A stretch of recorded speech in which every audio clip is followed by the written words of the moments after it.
നമസ്കാരം. വ്യാഴമാറ്റത്തെ പറ്റിയാണ് നമ്മൾ പറയാൻ പോകുന്നത്. പൂരാടം നാളുകാർക്ക് 8ലേക്കാണ് വ്യാഴത്തിൻ്റെ മാറ്റം. പൊതുവെ അത് നല്ലതല്ല. എന്നാൽ ഇവിടെ ഉച്ചരാശി ആയതുകൊണ്ട് കാര്യമായ ദോഷങ്ങൾ ഉണ്ടാവുകയില്ല. പുതിയ ജോലിക്ക് പരിശ്രമിക്കുന്നവർക്ക് അത് നടക്കും. നല്ല രീതിയിൽ ജോലിയിൽ പ്രവേശിക്കുവാൻ സാധിക്കും. ആഗ്രഹിക്കുന്ന നല്ല തൊഴിൽ തന്നെ നിങ്ങൾക്ക് വന്നു ചേരും. സാമ്പത്തിക ലാഭം ഉണ്ടാകുന്നതാണ്. വളരെയധികം പുരോഗതി കൈവരിക്കാൻ നിങ്ങൾക്ക് അവസരം വന്നു ചേരും. വിവിധ മേഖലകളിൽ സ്വന്തമായ തൊഴിലുകൾ ചെയ്യുന്നവർക്കും നല്ല നേട്ടങ്ങൾ കൈവരിക്കാനായിട്ട് സാധിക്കും. ആഗ്രഹിക്കുന്നത് പോലെ നല്ല പുരോഗതി ലഭിക്കും. കലാകായിക രംഗത്ത് പ്രവർത്തിക്കുന്നവർക്ക് പ്രത്യേകമായി ചില ഗുണാനുഭവങ്ങളൊക്കെ ഉണ്ടാകും. കുട്ടികൾക്ക് പഠനകാര്യങ്ങളിൽ നേട്ടങ്ങളും അഭിവൃദ്ധിയും പുരോഗതിയും ലഭിക്കുന്നതാണ്.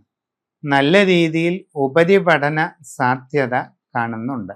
ഔദ്യോഗിക രംഗത്ത് വിവിധ മേഖലകളിൽ പ്രവർത്തിച്ചു കൊണ്ടിരിക്കുന്നവർക്ക് തങ്ങളുടെ കർമ്മരംഗത്ത് പല കാര്യങ്ങളിലും അനുകൂല തീരുമാനങ്ങൾ ഉണ്ടാകും.